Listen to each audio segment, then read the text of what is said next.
Howard Mitchell stood in the mud, boots sinking 2 inches into rain-soaked Kansas prairie. April had come wet this year, which meant the topsoil would hold moisture through early planting season. Good for yields, better for resale value. He pulled the leather ledger from his coat pocket, thumbed to the page marked parcel number 47. The numbers told the story he needed purchased from Widow Jessup for $87 after her husband's farming failure. Estimated resale between $220 and $240 to the right immigrant family. Germans preferred this section close enough to the rail line for shipping, but far enough out to keep land costs manageable. The prairie stretched empty in all directions, grass flattened by yesterday's storm. Howard traced the property line with his eyes, calculating drainage patterns. The slight depression along the western boundary would pool water during heavy rains. But he could spin that as natural irrigation in the sale pitch. City families coming west didn't know enough to question such things. A memory surfaced. A welcome. 2 springs ago, standing in this exact spot, a Norwegian family, Anderson. Their name had been the father's weathered face, hopeful as Howard gestured across the expanse. Easy fertility. Howard had promised, proven yields from previous owners. The Andersons lasted 1 growing season. Howard repurchased the land for $43 when they abandoned it that September. He snapped the ledger shut. Business was business. The land market ran on optimism and capital, not sentiment. Families came west with dreams bigger than their experience. Howard simply facilitated transactions. What they did with the opportunity afterward was their concern. The wind picked up, carrying the smell of wet earth and last year's dead grass. Howard turned his back on the field. On the property markers he'd memorized, on the slight rise where the Andersons had dug their first well before the water proved too alkaline. 17 parcels to move before summer. The market always recovered. It always had. He walked back to his horse, already planning the telegraph he'd send to potential buyers in Topeka. The mud sucked at his boots with each step. But Howard Mitchell barely noticed. His mind was on profit margins and spring planting schedules he'd never personally follow. The land would pass through his hands like water, clean, profitable, temporary. The telegraph arrived on a Tuesday morning, slid across Howard's hotel desk by a clerk whose expression carried bad news before Howard read a single word. Kansas City land market collapsed. Stop. Speculation bubble burst. Stop. All transactions suspended indefinitely. Stop. Howard's coffee went cold as he sent reply after reply. By noon, the pattern was clear. Every potential buyer, every pending sale, every leveraged promise gone. The responses came back identical. No capital available. Regret circumstances. Cannot proceed at this time. By Wednesday afternoon, he sat across from Thornton in the Wichita Cattleman's Hotel lobby. The banker's face held the professional sympathy of a man delivering financial death sentences. Your portfolio is underwater. Mitchell, Thornton spread the accounting ledger across the coffee table. 17 parcels purchased on margin at an average of $190 each, current market value. He tapped the bottom line. Gamma $63 per parcel, and falling. No buyers even at that price. Howard's throat tightened. The market will correct. It always does. Perhaps. Thornton closed the ledger. But the county won't wait. You've got tax obligations on all 17 properties, due in 8 months. I'll find buyers. I'll lower prices. There are no buyers. Mitchell, every speculator in Kansas is trying to unload land simultaneously. The only people making money now are the ones actually farming it. The word hung between them. Farming. You've got one option, Thornton continued. Pick your best parcel, work it. Generate enough agricultural income to pay taxes on that one piece. We'll foreclose on the rest. Minimize your losses, but you need to start now. Spring planting season doesn't wait for market corrections. Howard walked out into harsh May sunlight, the city street suddenly foreign. Farm it. The phrase echoed absurdly. He'd spent 5 years building a land portfolio through contracts and calculated risk. He could read market trends, negotiate terms, identify undervalued parcels. He'd never touched a plow in his life. At the train station, he bought a one-way ticket to the county where his parcels sat. The least worthless one bordered a Scandinavian immigrant's working farm, 80 acres of prairie he'd planned to flip for double within 6 months. The train pulled away from Wichita, carrying Howard Mitchell toward a life he'd only ever commodified, never lived. The smell hit Howard first: manure and something organic, decomposing. His neighbor was spreading what looked like rotting plant matter across a field that should have been planted weeks ago. Howard stood at the property line, watching Erik Larsen work. The man moved with deliberate efficiency, pitchforking the dark compost in even layers.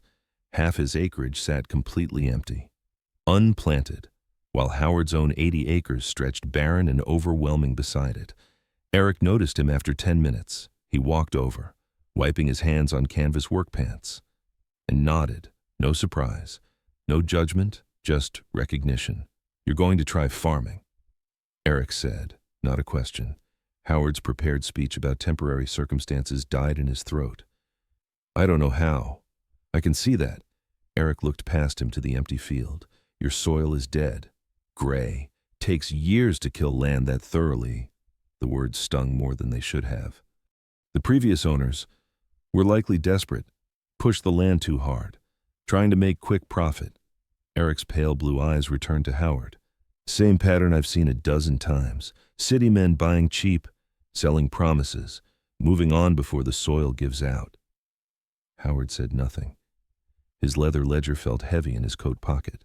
"I'll teach you," Erik continued, "but you must listen, not argue. Farming is not cleverness, it's patience." Pride warred with desperation. This immigrant farmer, with his thick accent and primitive methods, was offering charity. Howard had sold land to men like this, collected their money, moved on. Now he needed their knowledge to survive. "Those fields you're leaving empty," Howard heard himself say. "That's wasted profit." Erik almost smiled. "Fallow land is not waste, it's rest. Soil must be fed and rested. Like any living thing, you'll learn or you'll fail and leave, like the others." The broken fence between their properties sagged visibly, wire rusted and posts rotting. Howard had never bothered maintaining it. Property lines only mattered for deeds and sales contracts. He extended his hand. "I accept, thank you." Erik's grip was calloused. "Strong. We start tomorrow. Sunrise. Bring a shovel and empty your mind of everything you think you know about land." That night, Howard lay in the small cabin that came with parcel number 47, listening to coyotes in the distance. The ceiling beams were rough-hewn, the walls bare. This was supposed to be temporary, just until the market recovered. He told himself that 3 times before sleep came. Howard's hands bled within the first week. Blisters formed, broke, reformed. His back screamed from bending, lifting, turning soil. At night, he could barely straighten enough to walk to the water pump. Erik worked beside him without comment, demonstrating each task once, then watching Howard struggle through repetition. The old farmer had patience Howard hadn't known existed. "Composting is the first principle," Erik explained, showing Howard the 3-pile system. This pile kitchen scraps, manure, dead plants from last season. See how it heats as it breaks down. That heat kills weed seeds. Diseases. In 6 weeks, this becomes food for soil. Howard stared at the rotting mass. It's garbage. Death feeding life. Everything returns to earth, becomes something new. Your leather boots, my cotton shirt, our bodies eventually. All of it feeds the next growth. Erik's tone held no mysticism, just fact. In Sweden. My father taught me this. His father taught him. We never owned that land, but we stewarded it. 40 years my father farmed the same valley. When he died, the soil was richer than when he started. They moved to crop rotation next. Erik sketched it in the dirt with a stick. Corn depletes nitrogen, so after corn, plant beans, they fix nitrogen back into soil. After beans, plant wheat, it needs less nitrogen, gives soil more rest, then let the field go fallow completely. 1 full season, nothing. That's 4 years before I can plant corn again in the same spot. Howard protested. Yes, soil doesn't care about your schedule. Push it too hard to pull. It dies. Then nothing grows. And you're the widowed Jessup, selling land for pennies because you destroyed it chasing quick money. The words landed like a physical blow. Howard had never asked how widowed Jessup ended up desperate. He'd simply seen opportunity. By August, Howard's hands had transformed. The speculator's ink-stained fingers were gone, replaced by permanent dirt under cracked nails. He could read weather now. High cirrus clouds meant fair days. Mare's tails meant wind coming. Erik taught him to plant by moon phases, though Howard still wasn't sure if he believed it mattered. His first harvest came in September, 12 bushels of potatoes. Erik's fields produced 40 times that across multiple crops. But Howard had grown those 12 bushels with his own labor. From soil he'd helped feed with compost he'd turned weekly. That night, eating a potato he'd boiled in the cabin, Howard experienced something unfamiliar. Not pride exactly. Recognition. Maybe the land could produce if you knew how to ask. The first frost came in November, turning the prairie silver at dawn. Howard had paid a quarter of his annual taxes from the harvest money. Not success, but survival. He assumed Erik would withdraw now that the urgent teaching was done. Instead, Erik appeared at sunrise with coffee in a battered thermos and fence-mending supplies loaded in his wagon.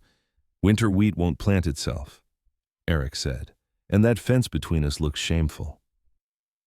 They worked through November and December, preparing fields for spring while repairing the property boundary.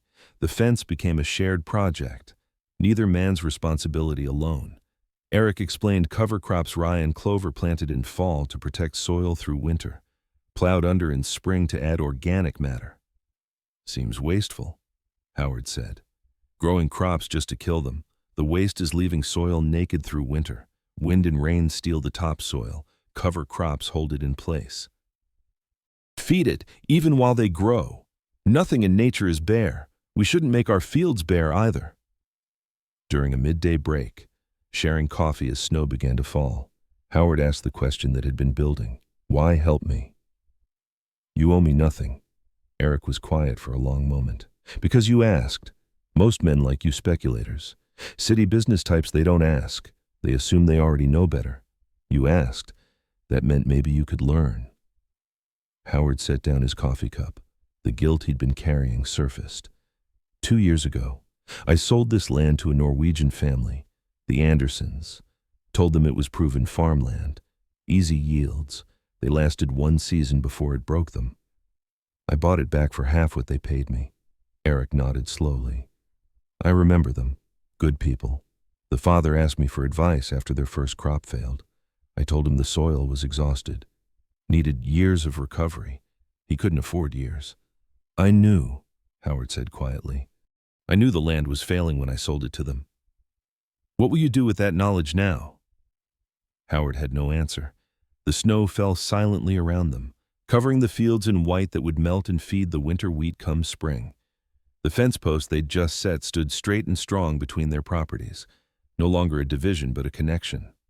Spring 1891 arrived with Howard confident. He understood composting now, could read his soil's health by its color and smell. He knew crop rotation principles and moon planting phases. This season would prove he'd mastered farming. He planted aggressively. Where Erik advised diversification, Howard focused on cash crops. Corn and wheat would bring the best prices, where Erik suggested letting the north field lie fallow. Howard planted it anyway. 1 season's rest was probably enough. By June, his fields looked fuller than Erik's. The old farmer had sections of beans, patches of squash, scattered plantings that seemed inefficient. Howard's land showed uniform rows of corn, dense and green. "You're pushing too hard," Erik observed one afternoon, crumbling Howard's soil between his fingers. "See how gray this is? You're depleting nutrients faster than your compost can restore them." "The crops are growing fine," Howard countered. "And maybe your methods are too conservative." Erik said nothing, just brushed the soil from his hands and walked back to his own land. Howard felt vindicated. He'd learned the basics from Erik, but now his business instincts, his ability to maximize returns, could improve on immigrant caution. The corn grew tall through July. His mental calculations showed enough yield to pay his full year's taxes with surplus remaining. The leather ledger came out of storage. Howard started recording projected profits, potential expansion. Maybe next year he could work 2 parcels. Build back his portfolio through actual farming rather than speculation. Same end goal. Different method. He spent less time with Erik. The fence mending they'd shared fell away. Howard was too busy optimizing his planting schedule, calculating market timing for maximum sale prices. The soil continued graying, but the plants looked healthy. Howard told himself Erik worried too much. Old world superstition versus modern efficiency. They came on a Tuesday in late July. Howard saw the cloud first brown and massive, moving against the wind. Within minutes, he heard the clicking. Millions of wings, millions of mandibles, grasshoppers. The swarm descended like biblical judgment within an hour. Every green thing in Howard's fields was under assault. The grasshoppers ate the corn leaves, the stalks, the developing ears. They devoured the wheat, the stems, even the roots they could reach. The sound was overwhelming, constant clicking, chewing, the rustle of insect bodies coating every surface. By nightfall, Howard's 80 acres was stripped to bare soil. Not a single plant remained intact.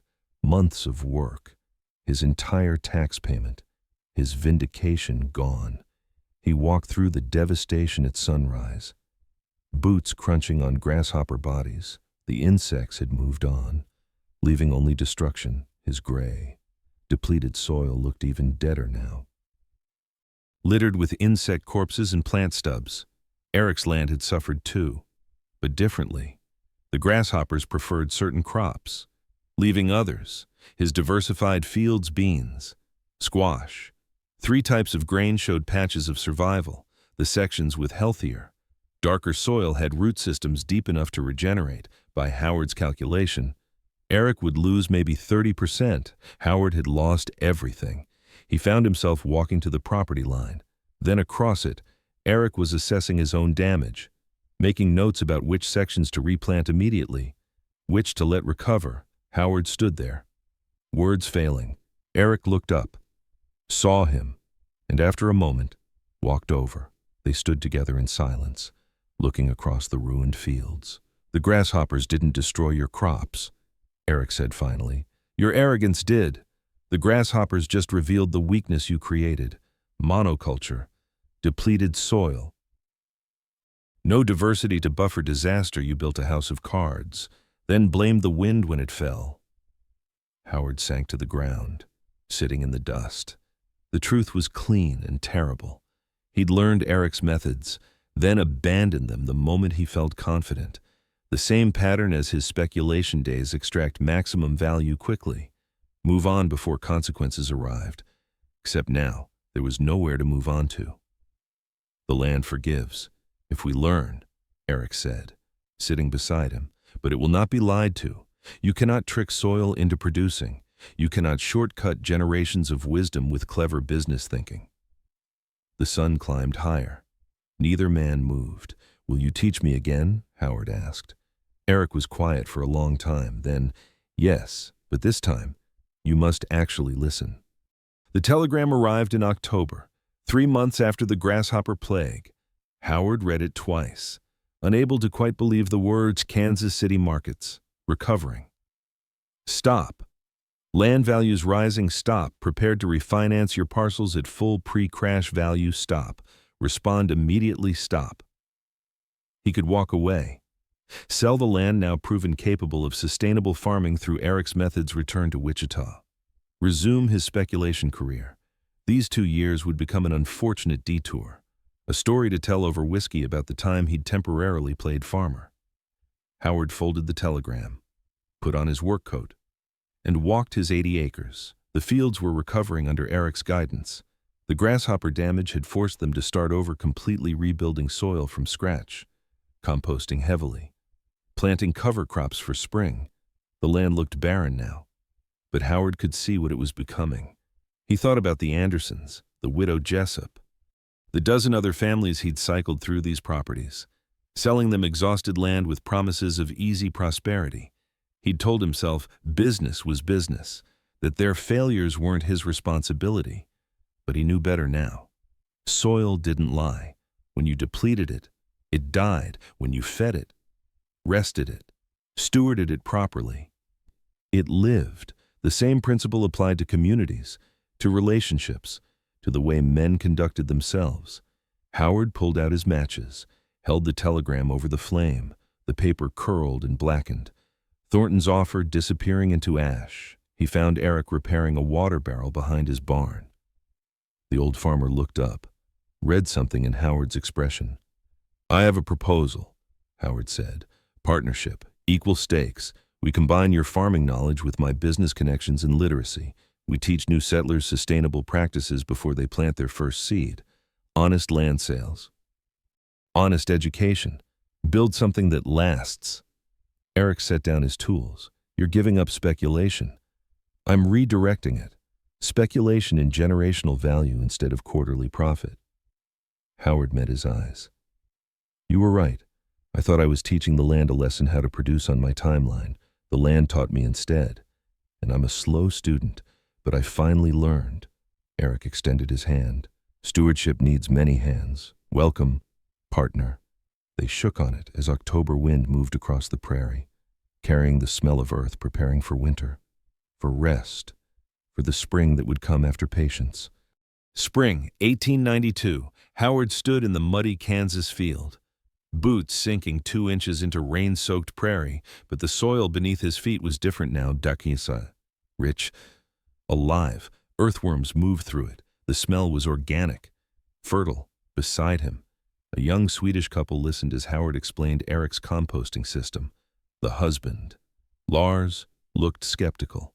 The wife, Ingrid, had asked careful questions about crop rotation.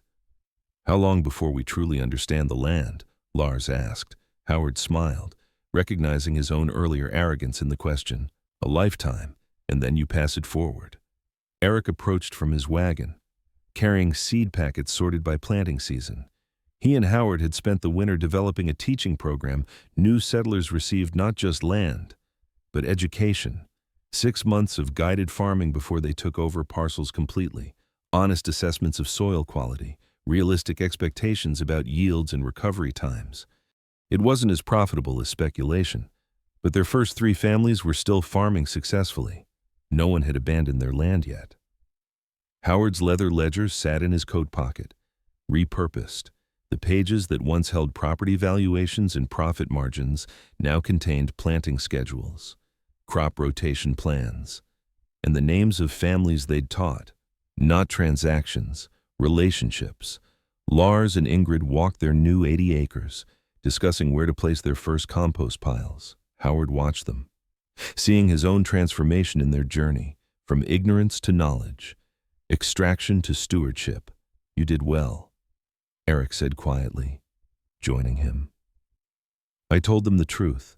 The land takes patience and will break you if you lie to it." Howard pulled out the ledger, added the couple's names. "That's more than I gave the Andersons.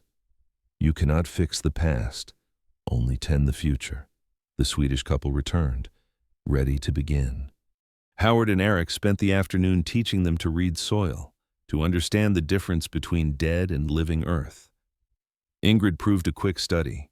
Lars struggled with the concept of fallow fields, just as Howard once had. As sunset approached, Erik and Howard packed their wagon. The couple's small cabin showed lamplight as they settled into their first night on land they'd steward, not merely own. Howard climbed onto the wagon seat beside Erik. The prairie stretched around them, vast and patient. Somewhere in these acres, the Andersons' abandoned well still stood. Howard had added their name to his ledger too, not as a sale, but as a debt owed. He couldn't return their money, but he could ensure no other family faced the same deception. "What will you tell the next family?" Erik asked as they started home.